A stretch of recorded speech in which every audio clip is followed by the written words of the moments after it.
Welcome back to my channel इनफायर शिक्षा। बच्चों, जैसा कि आपको पता है कि हमारी जो वीडियोस बन रही हैं वो स्टैटिस्टिक पर बन रही हैं और स्टैटिस्टिक का बड़ा इंटरेस्टिंग और बड़ा इंपॉर्टेंट चैप्टर है जिसका नाम है कोरिलेशन। कोरिलेशन से रिलेटेड एक बड़ा जबरदस्त पॉइंट होता है रूट निकालने का, क्योंकि कोरिलेशन का कोई सा भी क्वेश्चन हो, सहसंबंध का कोई सा भी क्वेश्चन हो, लास्ट में आकर अंडर रूट पे फंस जाता है और बच्चों को बड़ी समस्या होती है कि सर रूट पर आकर हम इसको आगे सोल्व नहीं कर पाते। तो पिछली वीडियो में हमने आपको जो रूट की कैलकुलेशन है वो सिखाई थी। आइए उससे आगे हम चलते हैं कि कोरिलेशन में क्या क्या दुविधाएं आपके सामने आ सकती हैं। तो बच्चों देखिए, जैसे कि बोर्ड पे लिखा हुआ है कोरिलेशन, सहसंबंध। तो कोरिलेशन की दो अप्रोचेज है, दो तरह से कोरिलेशन को सॉल्व किया जाता है। आपका ये एमसीक्यूज का क्वेश्चन भी बन जाता है कि कोरिलेशन कितने टाइप से पूछा जाता है। तो एक अप्रोच है वो है कार्ल पियर्सन का कोरिलेशन और दूसरा है स्पीयरमैन का कोरिलेशन। जो कार्ल पियर्सन का कोरिलेशन होता है उसको हम डिनोट करते हैं स्मॉल आर से, हाँ, और जो स्पीयरमैन का कोरिलेशन है उसे डिनोट करते हैं आर के से। इस तरह लिखा जाता है आर के, यानी स्पीयरमैन वाले के साथ के लगा देते हैं। कभी बच्चे ये समझे कि भाई कार्ल पियर्सन में के है तो इसके कोरिलेशन में आर के साथ के लगेगा, ऐसा नहीं है, यहां पर स्पीयरमैन के साथ लगेगा। तो अब जो कार्ल पियर्सन के कोरिलेशन की मेथड्स हैं वो तीन मेथड है। अभी तक आपने देखा होगा स्टैटिस्टिक के अंदर हमने मीन की कैलकुलेशन की तो तीन मेथड थे। डायरेक्ट मेथड था, शॉर्टकट मेथड था, स्टेप डिवीजन मेथड था। सेम एज जो कोरिलेशन है वो भी इन तीन मेथड से कैलकुलेट किया जाएगा। पहला मेथड होगा डायरेक्ट मेथड और सेकंड मेथड होगा शॉर्टकट मेथड और लास्ट मेथड होगा स्टेप डिवीजन मेथड। इन तीन मेथड से हम कार्ल पियर्सन का कोरिलेशन कैलकुलेट करते हैं और जबकि स्पीयरमैन की जो मेथड है वो सिर्फ एक ही मेथड है और वो है रैंक मेथड। तो इन सभी को हम सॉल्व करेंगे वन बाय वन। सबसे पहले बात करेंगे हम डायरेक्ट मेथड की। बच्चों पता है प्रॉब्लम कहां आती है? प्रॉब्लम आती है कि जो कार्ल पियर्सन है उसका जो कोरिलेशन हम कैलकुलेट करते हैं, अब उसका जो फॉर्मूला होता है बच्चों उस फॉर्मूले को याद नहीं रख पाते, और अगर याद भी रख लेते हैं तो फॉर्मूले के अंदर जो भी चीजें हमें कैलकुलेट करनी है वो हमें कैलकुलेट करना नहीं आती। तो सामने देखिए, मैं सबसे पहले यहां फॉर्मूले लिखूंगा। तो डायरेक्ट मेथड का फॉर्मूला है कोरिलेशन इज इक्वल टू, तो ये है आपका फॉर्मूला डायरेक्ट मेथड का। Correlation is equal to sigma x y upon under root sigma x square multiply by sigma y square. और ये डायरेक्ट मेथड का फॉर्मूला है, बहुत सिंपल फॉर्मूला है। इसके अंदर प्रॉब्लम क्या आती है बच्चों कि जो स्मॉल एक्स है, स्मॉल एक्स कैसे कैलकुलेट करते हैं और जो स्मॉल वाई है, स्मॉल वाई कैसे कैलकुलेट करते हैं, बस ये समझना है। जब कभी भी आपको कहीं पर स्मॉल एक्स दिख जाए तो उसका फॉर्मूला होता है एक्स माइनस मीन। एक्स कहां से होगा जब हम क्वेश्चन सॉल्व कराएंगे तब आपको बता देंगे, पर ये याद रखना एक्स माइनस मीन। और स्मॉल वाई कैलकुलेट करेंगे वाई माइनस मीन। भाई वाई का मीन वाई बार से लिखा जाएगा, एक्स का मीन एक्स बार से लिखा जाता है। तो ये डायरेक्ट मेथड का सारा ये चीज है, इसको ध्यान रखना। क्वेश्चन आपका यूं ही मिनटों में सॉल्व हो जाएगा। अब आता है शॉर्टकट मेथड। शॉर्टकट मेथड का फॉर्मूला है कोरिलेशन इज इक्वल टू, ये है आपका शॉर्टकट मेथड का फॉर्मूला है sigma d x d y minus sigma d x multiply sigma d y upon n, और फिर ये आपका अपॉन आता है under root sigma d x square minus sigma d x का whole square upon n multiply by under root sigma d y square minus sigma d Y का whole square upon one. ये पूरा shortcut method का formula है। और step division method की जहां तक हम बात करें वो भी यही फॉर्मूला है, बस थोड़ा सा चेंज आ जाता है। वो चेंज ये है कि जहां भी डी एक्स है और जहां भी डी वाई है बस उनके ऊपर हम लगा देंगे डैश, यानी डी एक्स है जिस तरह मान लो मैं छोटा सा लिख देता हूं, जैसे सिग्मा डी एक्स है इसमें डैश लगा दिया, सिग्मा डी वाई है इसमें डैश लगा दिया, तो जितना भी डी एक्स डी वाई है सब पर डैश लगा दो ऊपर। यह फॉर्मूला बन जाएगा फिर स्टेप डिवीजन का, और डैश हटा देंगे तो फॉर्मूला बन जाएगा शॉर्टकट मेथड का। अब यहां पर हमें ये देखना है कि डी एक्स कैसे कैलकुलेट होता है और डी वाई कैसे कैलकुलेट होता है। ये सीरीज में ही दिया हुआ होता है। देखो बच्चों, डी एक्स निकालते हैं एक्स माइनस ए करके। अब dy बता दो कैसे निकालेंगे? भाई dy सिंपल है, जब dx x माइनस ए करके निकल रहा है तो dy y माइनस ए करके निकलेगा, सिंपल है। अब आता है dx डैश की बात अगर हम कर लें तो dx डैश निकालते हैं dx अपॉन c करके, और dy डैश कैसे निकालते हैं? dy डैश निकालते हैं dy अपॉन c करके। ये कुछ बेसिक सी इंफॉर्मेशन है आपकी कोरिलेशन की। इस इंफॉर्मेशन को अच्छे से अपनी नोटबुक में नोट कर लें। अब मैं आपको क्वेश्चन कराता हूं, देखिए इस सारी इंफॉर्मेशन के बेसिस पर कोरिलेशन का बड़े से बड़ा क्वेश्चन आपका कैसे मिनटों में सॉल्व होता है। इन सब इंफॉर्मेशन को स्क्रीनशॉट ले लें, नोटबुक में नोट कर लें और इसको अच्छे से याद भी कर लें। मैं सबसे पहले हम शुरू करते हैं डायरेक्ट मेथड को, और यहां पर इसी इंफॉर्मेशन से हम डायरेक्ट मेथड का कोरिलेशन सॉल्व करते हैं। आइए देखते हैं। तो बच्चों ये क्वेश्चन हमने एक आसान सा क्वेश्चन ले लिया। आसान क्वेश्चन इस वजह से लिया है ताकि आप सबसे पहले मेथड सीखो, सॉल्व करने का तरीका सीखो, फिर आपको हम एक लास्ट में क्वेश्चन देंगे, इसी अप्रोच पर, इसी मेथड के बेसिस पर आप उस क्वेश्चन को सॉल्व करना, डेफिनेटली आपका आंसर आ जाएगा। पर पूरे ध्यान मुग्ध होकर, पूरे कंसंट्रेशन से मेरी इस मेथड को, इस क्वेश्चन को, मेरी इन बातों को अच्छे से सुन लो। देखो बच्चों क्या करते हैं, आपको दो सीरीज दी होंगी। यहां पर हमने एक तरफ मान लिया प्राइस और एक तरफ मान लिया डिमांड। तो हमें यहाँ पे दो सीरीज दी है, इसको हमने मान लिया एक्स और इसको हमने मान लिया वाई। ये दो चीज हमें दी थी, एक को हम खुद ही अपने पास से एक्स एज्यूम कर लेंगे और एक को खुद ही अपने पास से वाई एज्यूम कर लेंगे। अब ये जो एक्स है इसमें से सारी एक्स वाली इंफॉर्मेशन मिलेंगी और ये जो वाई है इसमें सारी वाई वाली इंफॉर्मेशन मिलेंगी। अब हमें क्वेश्चन मिलता है कि आपको ना कोरिलेशन निकालना है डायरेक्ट मेथड से, तो हमने लिख दिया direct method. Direct method formula क्या होता है? फॉर्मूला होता है, यही फॉर्मूला था, sigma x y upon under root sigma x square sigma y square, यही फॉर्मूला था। अब यहां पर स्मॉल एक्स है, स्मॉल एक्स कैसे निकलेगा? मैंने आपको बताया था स्मॉल एक्स निकालने का फॉर्मूला होता है एक्स माइनस मीन। अब ये सारे नंबर हमने एक्स मान लिए, तो एक्स तो हमारे पास ऑलरेडी गिवन है, हमारे पास मीन नहीं है। तो बच्चों मीन कैसे निकालते हैं?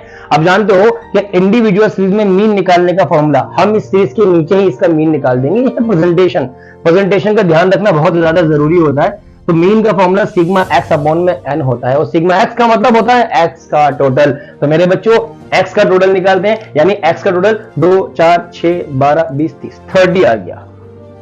अपॉन में एन, एन का मतलब होता है नंबर ऑफ आइटम्स। जितने ऑब्जर्वेशंस तुम्हें दिए हुए हैं वो कितने हैं? 1 2 3 4 5, 5 ऑब्जर्वेशंस हैं। इसको 30 को 5 से डिवाइड कर दो तो मीन निकल के आ गया आपका 30। मीन आ गया आपका 30। अब आपके पास एक्स भी है और आपके पास मीन भी है, एक्स में से मीन को माइनस कर देंगे, क्या मिल जाएगा? Small x. 1 बाय 1 करते हैं। चलो एक्स कितना है? बच्चे बोलेंगे 2 और मीन कितना है? 6। 2 minus 6 is equal to -4। 7 4 minus 6 is equal to -2 0 2 and 4। ये आपका स्मॉल एक्स निकल गया। आपको स्मॉल एक्स चाहिए फॉर्मूले में, देखिए। दूसरा स्मॉल वाई निकालना है। भाई आपने स्मॉल एक्स कैसे निकाला? एक्स माइनस मीन करके। तो स्मॉल वाई कैसे निकालेंगे? बिल्कुल सर, वाई माइनस मीन करके। तो अब हमारे पास y तो ऑलरेडी गिवन है, हम क्या कर लेंगे? y का मीन निकाल लेंगे। आपने x सीरीज के मीन को x बार से लिखा है, तो क्या बात होती है, y की मीन को y बार से लिखेंगे। फॉर्मूला क्या है? बिल्कुल ऐसे ही है, ये सिग्मा x है तो ये सिग्मा y होगा। अरे इसमें क्या दिक्कत? लो जी सिग्मा y, और सिग्मा y का मतलब y का टोटल। चलो y का टोटल निकाल लेते हैं।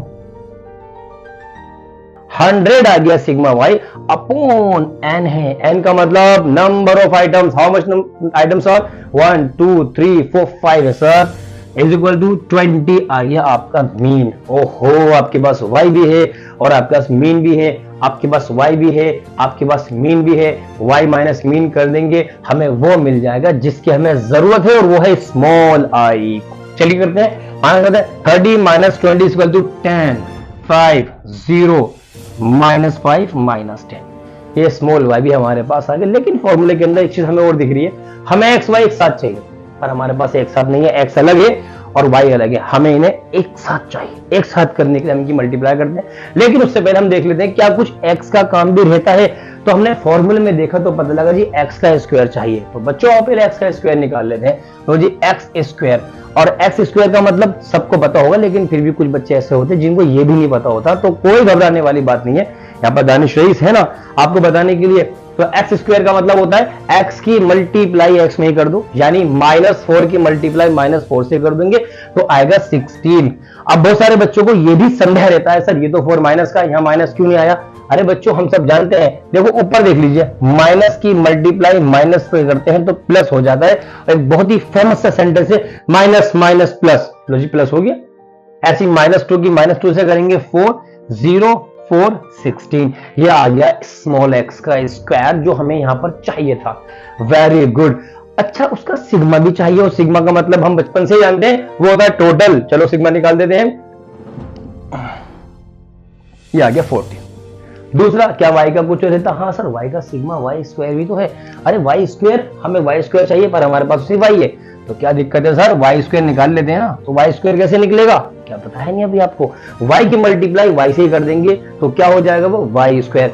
10 multiply by 10 is equal to 100, 25, 0, 25 and 100। ये आ गया आपका y स्क्वायर। अब देखो फॉर्मूले में क्या चाहिए, फॉर्मूले में एक्स वाई का सिग्मा चाहिए। सर एक्स वाई का टोटल एक्स वाई है, अलग है, अलग है, एक साथ कर दो। लो जी, एक्स एंड वाई। बच्चों प्रेजेंटेशन देखिए आप, सारे एक्स वाले एक तरफ, सारे वाई वाले एक तरफ। इससे एग्जामिनर को चेक करने में भी आसानी होती है। और बच्चों एक बात ध्यान से सुनना मेरी, बीइंग अ टीचर मैं इस बात को खुद महसूस करता हूं जब मैं बच्चों के टेस्ट चेक करता हूं, तो जिन बच्चों का प्रेजेंटेशन बहुत अच्छा होता है उनकी कॉपी चेक करने मुझे बड़ा आनंद आता है। और जाहिर सी बात है, फिर नंबर उन्हें बिल्कुल फेंक फेंक कर मिलते हैं।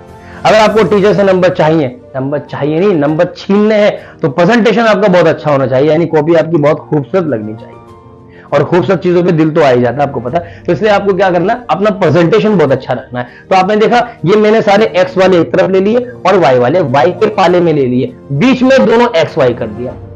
चलिए, एक्स ये रहा और वाई ये रहा। बच्चों एक बात सुन लेना, don't be over smart and don't be over confident. Smart होना बहुत अच्छी बात है और कॉन्फिडेंट होना बहुत अच्छी बात है, लेकिन उससे भी ज्यादा बुरी बात ओवर कॉन्फिडेंट, उससे भी ज्यादा बुरी बात ओवर स्मार्ट बनना अपने आप को। तो यहां देखिए, मैं जैसा कह रहा हूं वैसा करना। आपको एक्स वाई की मल्टीप्लाई आपस में करनी, अपनी फिंगर एक्स पे रख लेना और अपना कलम वाई पे रख लेना, इस तरह मल्टीप्लाई करना। -4 की 10 से की -40। गलती के चांसेस बिल्कुल मिनिमाइज हो जाएंगे, क्योंकि गलतियां जब होती हैं तो पता भी नहीं चलता और क्वेश्चन गलत हो जाता है। और बेटा हम सोचते हैं कि नंबर 6 नंबर पूरे हमारे आएंगे और नंबर आता है 0, और हमें समझ नहीं आता नंबर क्यों कटे हैं। तो नंबर वहां कटते हैं जहां आप ओवर कॉन्फिडेंट हो जाते हो, और ओवर कॉन्फिडेंट वो बच्चा होता है जिसकी बहुत अच्छे से तैयारी होती है। तो इसलिए आपकी तैयारी बहुत अच्छी भी हो जाए तब भी आप ओवर कॉन्फिडेंट मत होना। जैसा मैं कह रहा हूं वैसा करना। फिंगर -2 +5 आपका -10, 0, -10 एंड -40। ये एक्स वाई आ गया। अब इसका हमें क्या निकालना है, सिग्मा। लो जी, सिग्मा निकालते हैं। बहुत सारे बच्चे सोचेंगे सर सारे हैं माइनस के हैं तो सारे घटेंगे। एक जैसी बरादरी के हमेशा ऐड होते हैं, ये भी माइनस है, ये भी माइनस है, ये भी माइनस है, तो सारे कर दो ऐड, लेकिन साइन देगा माइनस का, तो माइनस के आ गई है 100। लो जी, हो गया 100। अब आपको क्या चाहिए, अब फॉर्मूले में आते हैं हम। फॉर्मूले में जैसे हमने देखा, सबसे पहले हमें चाहिए sigma x y. Sigma x y, x y x y ये रहा, सिग्मा -100, तो यहां लिख दिया हमने -100 अंडर रूट। अब चाहिए sigma x square. Sigma x square ये रहा जी 40 है, multiply by sigma y square. Sigma y square यहां निकाल लो जी, हमारा हम निकालना भूल गए। ये सिग्मा वाई स्क्वायर होगा 125, 150, 250। ये हमने इनकी प्लेसमेंट कर दी। अब इसको सॉल्व कर दो, बहुत आसान है सॉल्व करना।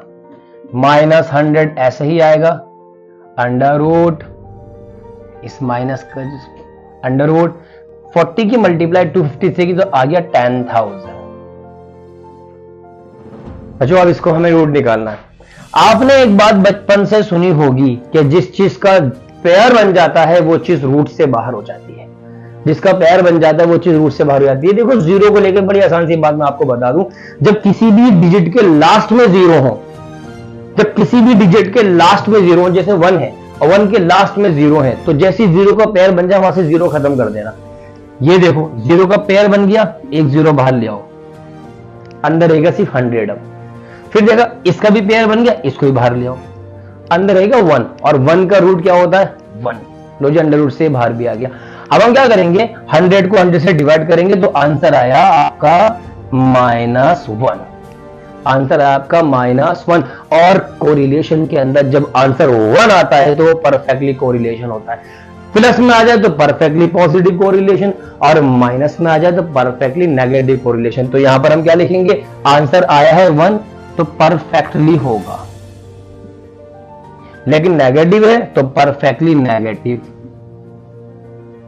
ये था बच्चों हमारा कोरिलेशन का डायरेक्ट मेथड कार्ल पियर्सन वाला। तो ये आप देखो कितना सिंपल प्रेजेंटेशन, कितना अच्छा लगा।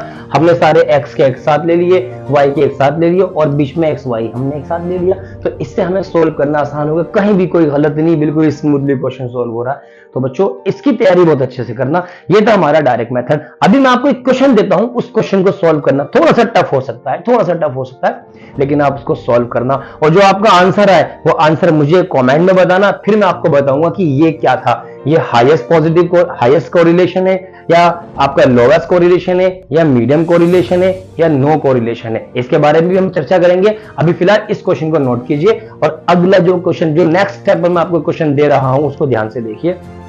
ये क्वेश्चन देखिए बच्चों, ये हमने प्राइस ले लिया, ये हमने सप्लाई ले लिया। आप इस क्वेश्चन को सोल्व करेंगे, इसको हम x मानेंगे, इसको हम y एज्यूम कर लेंगे।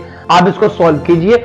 जब आप इसको सोल्व करने में समर्थ हो जाओगे तो कोरिलेशन आपको बहुत आसान लगेगा और यकीन मानना आप अपनी क्लास में सबसे अलग चमकते हुए नजर आओगे, क्योंकि ये क्वेश्चन ऐसा है कि अक्सर बच्चों को नहीं आता। Thank you very much.